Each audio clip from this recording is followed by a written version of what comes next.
안녕하세요. 올해 31살 여자입니다.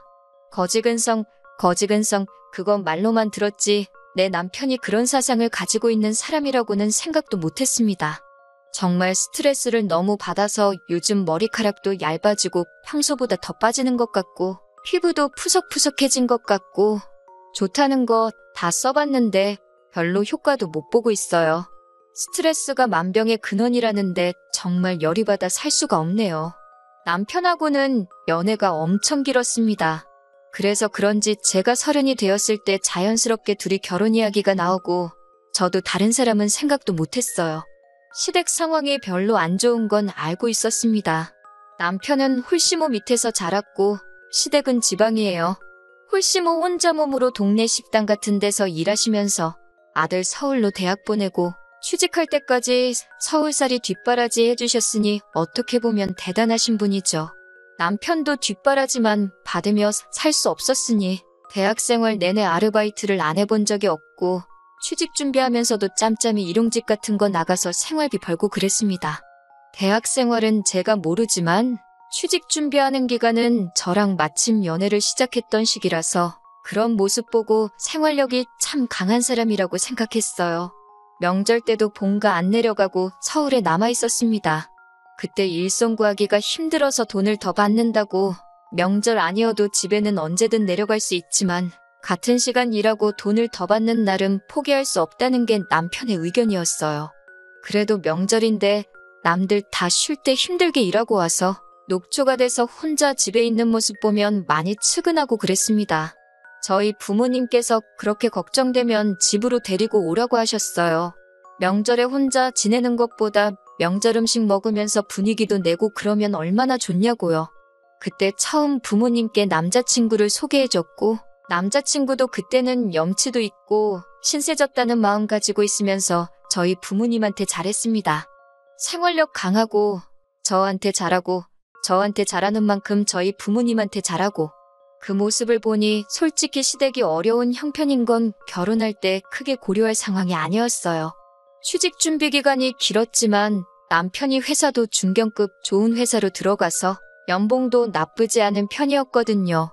취직 기간이 짧으니 모아놓은 돈이 그렇게 많지는 않았지만 그래도 생활력이 워낙 강하다 보니 2년 직장 생활하면서 어떻게 4천만 원을 모아놓은 걸 보니 용하더라고요.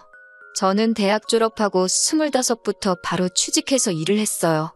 월급 많은 직장은 아니지만 부모님이 용돈이나 생활비 같은 것 조금 도와주시고 해서 5년 적금 부어서 1억을 만들었습니다.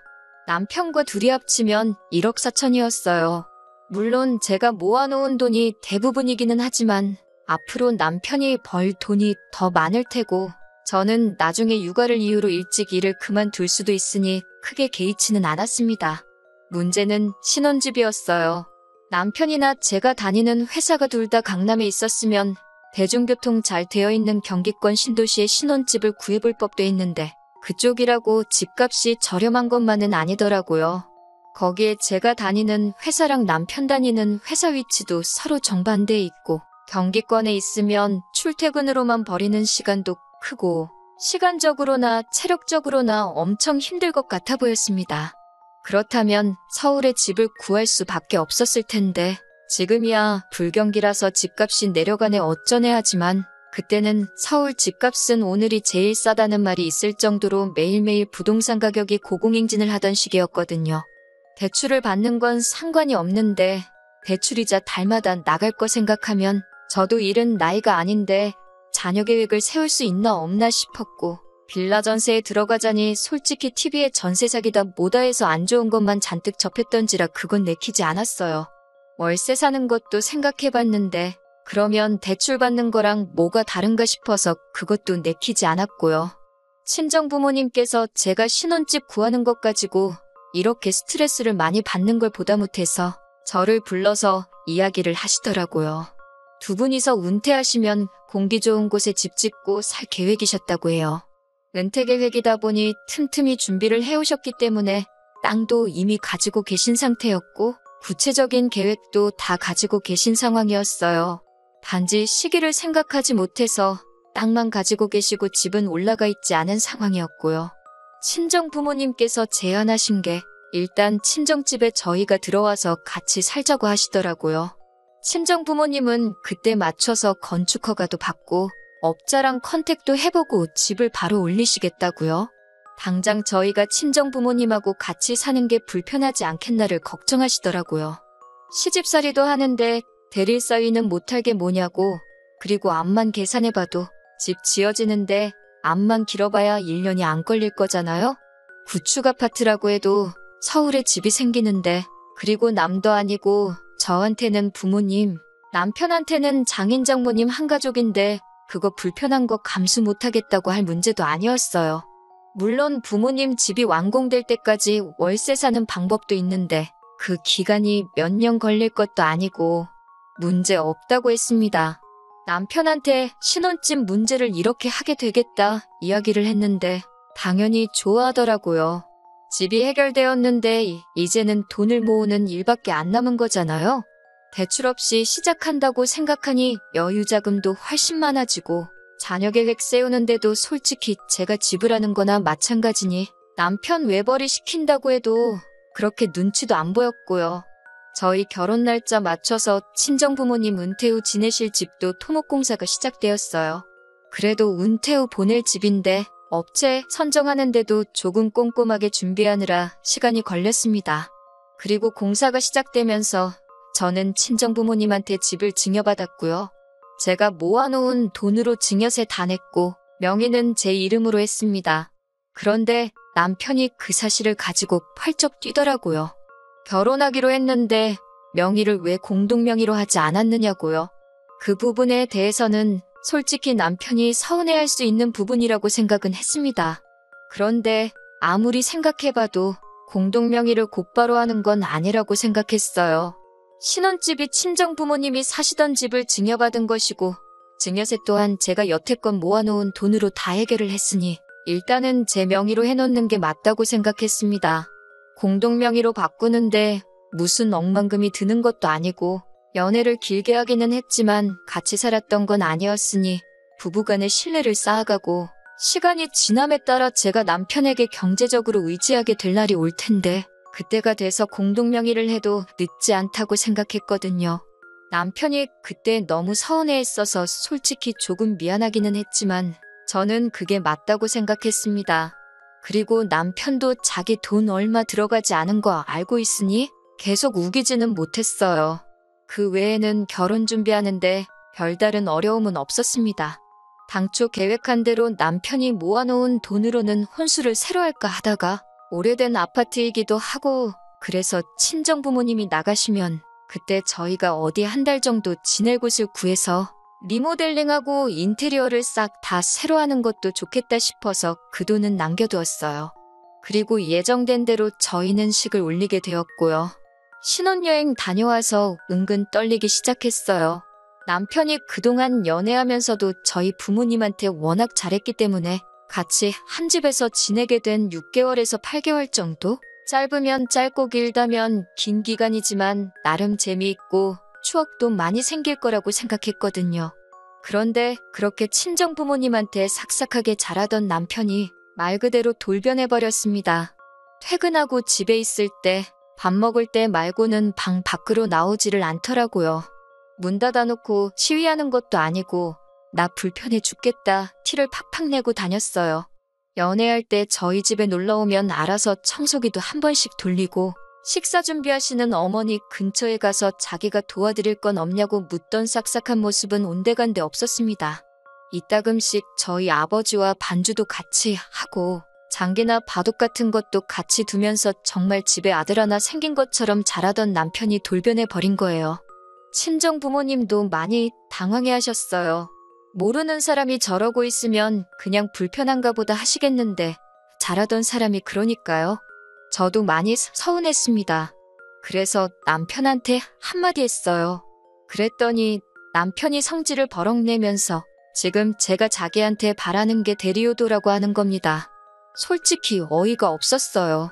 제가 뭐 맹목적으로 저희 부모님 기분 맞춰서 아양 떨고 애교 부리라는 것도 아니고 한 집에 같이 살고 솔직히 저희가 큰 도움 받는 건데 해야 할 도리하는 게 어떻게 대리효도냐고 그랬죠. 반대로 제가 같은 이유로 시집살이 하고 있으면 밥때만 빼꼼 나와서 차려준 밥 먹고 들어가고 당신처럼 불편한 티 팍팍 내고 있으면 나한테 안 서운할 거냐, 아무 말도 안 할 거냐 한마디 했죠. 할 도리 해야 하는 걸 데리오도라고 할 줄은 상상도 못했거든요. 남편은 제 말에 대답을 못하다가 속에 있는 말을 하더라고요. 왜 우리가 큰 도움을 받고 있느냐고. 집 명의가 제 걸로 돼 있으니 따지고 보면 저만 도움을 받는 거 아니냐고 우기기 시작했습니다. 이렇게 치졸한 사람인 줄은 생각도 못했어요. 그나랑 결혼한 게 당신이고 부부간의 신뢰가 쌓이면 그때 공동명의로 하겠다고 하지 않았느냐 하니 지금 집 가지고 유세 부리는 거냐고 하더라고요. 그러면 이 집 포기하겠다. 다시 부모님 명의로 돌려놓을 테니 둘이서 대출 갚아 나가며 공동명의로 집 구해서 시작하자고 했습니다. 그러니까 그럴 필요는 또 뭐가 있냐고 하는 거예요. 당신 하는 행동이 딱 그거 아니냐고. 공동명의 해주기 전까지는 남처럼 지내겠다고 시위하는 거 아니냐 했습니다. 그러니 아무 말도 못하고 나중에 가서는 자기 생각이 짧았다고 숙이고 들어오더라고요. 그 뒤로 연애할 때 하던 것처럼 하는 건 아니지만 적어도 방문 쾅 닫아놓고 시위하듯 있지는 않았습니다. 중간중간 친정아버지 술상대도 해주고 집안일 같은 거 조금씩 도와주고 하면서 딱 할 만큼만 하더라고요. 약간 엎드려 절 받는 기분이 들기도 했는데 그래도 친정부모님이 조금 안심한 듯 보여서 저도 길게 말은 안 했습니다. 저희가 친정에서 신세지면서 첫 월급을 받은 날이었어요. 남편이 결혼 전부터 시부모님께 생활비 명목으로 50만 원씩 보내고 있는 건 이미 결혼 전부터 알고 있었고 결혼 후에도 그렇게 하겠다고 미리 이야기가 돼 있던 부분이었고요. 그런데 남편이 난데없이 100만 원을 보내드려야겠다고 하는 거예요. 말한 거랑 다르지 않느냐고. 그렇게는 못하겠다고 저도 반대를 했습니다. 그랬더니 남편이 자기가 계산서를 들이밀면서 저희가 한 달 친정에서 지내면서 배달음식 시켜 먹은 금액하고 한번 부모님 모시고 같이 고기 먹으러 다녀온 것, 친정어머니랑 같이 장보고 와서 제가 계산한 것 등등 해가지고 금액을 싹 다 적어놨더라고요. 양가의 효도 똑같이 해야 하는 거 아니냐고 하면서 저희가 친정에서 지내면서 안 해도 되는 지출을 한 거나 마찬가지니 그 돈만큼 자기 어머니한테 드려야겠다는 거예요. 얼이 빠져서 말도 안 나오더라고요. 막말로 배달음식이며 외식한 거며 심지어 장봐온 거 계산해준 것까지 지는 안 먹었나요? 치킨 같은 거 시켜 먹어도 친정 부모님이 닭다리는 사위가 먹으라고 주시는 분입니다. 다리가 2개니까 장인 장모님 드시라고 거절할 법도 한데 2개 다 지가 먹고 그랬거든요. 집에서 밥 먹는다고 매일같이 고기 반찬 만들어 먹는 집이 어디 있겠어요? 장봐드린 것도 그런 이유 때문에 그래요. 저희 가족 결혼 전에는 평소에 그냥 마른 반찬에 국물도 없이 간단하게 식사 때우고 아침에는 밥 대신 누룽지 끓여서 숭늉 마시고 출근하고 그랬었거든요.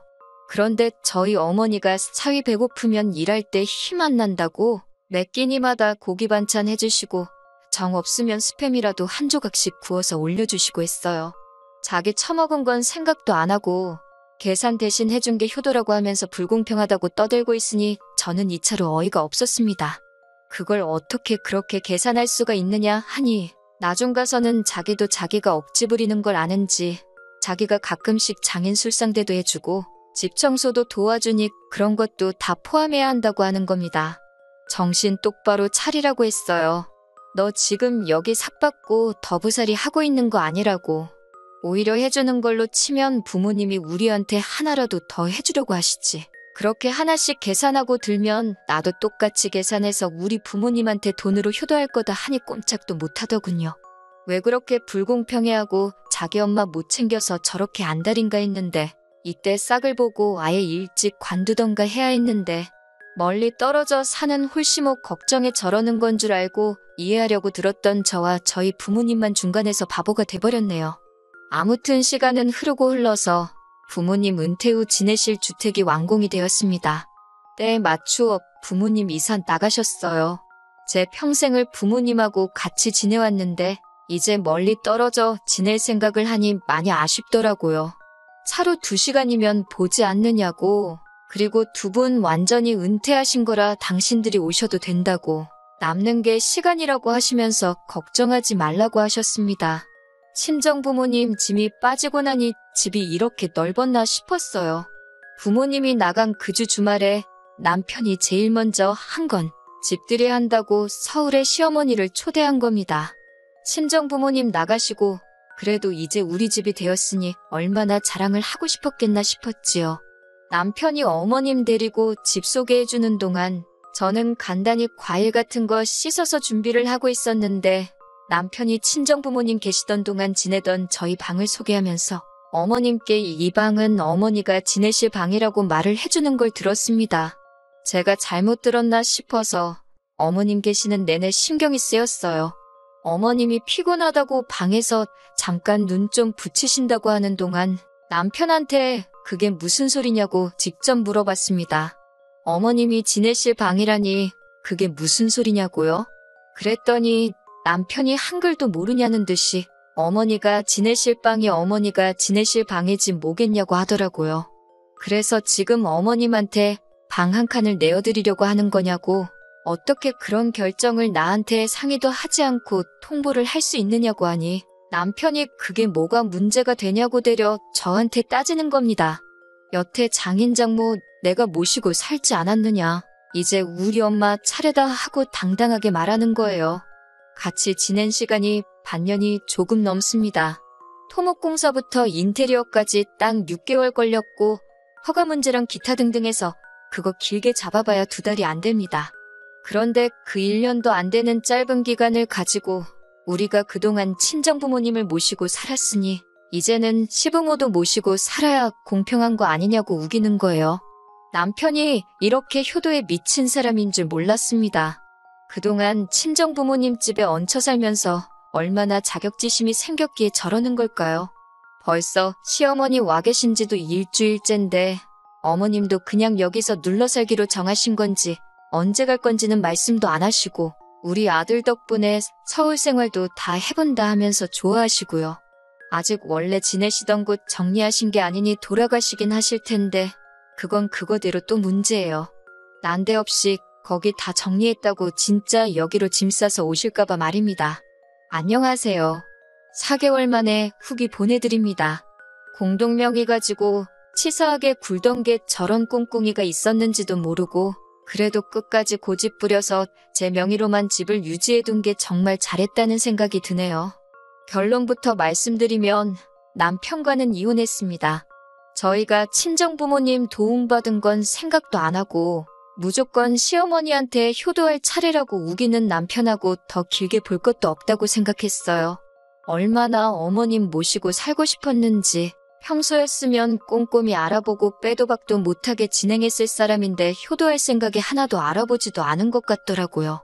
이혼 이야기를 꺼내니 집이 제 명의로 되어 있어도 부부관계 증명만 가능하면 자기가 재산분할 청구할 수 있는 건 모르냐고 어디서 주워들은 이야기 가지고 저한테 겁을 주더라고요. 애초에 이 집이 제 명의로 되어 있는 게 결혼 전에 증여받은 거는 염두에 두지도 않고 저러고 있던 거예요. 결혼하고 친정부모님하고 곧바로 같이 살았고 살다가 두 분이 이사를 나가셨으니 집단에는 증여가 그때 이뤄진 걸로 착각을 하고 있던 거죠. 그러니까 결혼 후에 생긴 재산이나 마찬가지니 분할해 가겠다고 큰 소리를 떵떵 치는 거고요. 그리고 모르긴 모르지만 결혼기간이 고작 1년인데 재산 분할 청구를 할 수나 있는지 어차피 소송으로 가봐야 시부모 봉양을 강요하는 남편한테 이 결혼에 대한 파탄 사유가 분명할 것 같은데 위자료는 어떻게 감당할 거냐고 물어봤더니 아뿔싸 싶었는지 그때부터 표정이 사색이 되더라고요. 원래 이렇게 대책 없는 사람도 아니고 똥멍청이도 아니었는데 참 뭐가 이 사람을 이렇게 바꿔놓은 건지. 결혼을 했으니 부모에 대한 효도도 똑같이 나눠서 해야 맞다는 게 남편의 생각인 것 같은데 이건 누가 봐도 자기 어머니한테만 잔뜩 기울어 있는 상황인 거잖아요. 나중 가서는 시어머니 혼자 계시니까 장인 장모님한테 하는 것만큼 두 명치의 효도를 해야지 공평한 거 아니냐고 하는데 저는 솔직히 남편이 고집 그만 부리고 어머님은 어머님대로 친정부모님은 친정부모님대로 그리고 또 우리는 우리대로 행복하자 하고 부모님께 효도는 딱 남들 하는 만큼의 도리만 하자고 했으면 용서해줬을지도 몰라요. 그런데 친정부모님한테 신세는 있는 대로 져놓고서는 혼자 자격지심에 시어머니한테만 효도해야 한다고 하는 저게 저는 이해가 도통 안 된다는 말이죠. 결국 의견을 좁히지 못하고 남편하고는 이혼하게 되었습니다. 이제 와서 갑자기 효도가 하고 싶다면 말리지 않는다고요. 그런데 혼자 하라고 했습니다. 제가 친정 부모님한테 싹싹하게 좀 해달라고 했을 때 대리효도 시키지 말라고 하지 않았느냐고. 우리 문제는 이혼을 하지 않는 이상은 해결되지 않을 문제인 것 같다고요. 결국 효자 남편은 저보다 홀시어머니를 택했네요. 그런데 웃긴 건 시어머니는 아직도 서울에 안 오시고 지방에 혼자 계십니다. 자기 때문에 아들이 이혼했다 죄책감에 그러시는 건지 아니면 대학교 갔을 때부터 혼자 지내던 아들 뒷바라지를 이제 와서 다시 시작하려니 번거로워서 그러시는 건지 그건 아무도 모르지요. 하지만 하나 확실한 건 자기 부모님만 소중하다고 생각한 남편은 모든 걸 잃고 저렇게 혼자가 되었다는 사실입니다. 언젠가 이혼하게 되었을 텐데 괜히 저도 공동명의니 뭐니 제3분할이니 이런 거 신경 쓸 필요 없을 때 빠르게 결단해서 빠르게 이혼해버린 게 참 잘한 일이라고 생각해요. 이미 바닥을 봤다고 생각하지만 나중에 돈 문제 가지고 구질구질하게 그러고 있으면 바닥 그 밑에 못 볼 꼴까지 더 봐야 했을 생각만 하면 역시 이혼이 제 인생의 흠이 될 수도 있지만 잘한 결정이라고 생각합니다.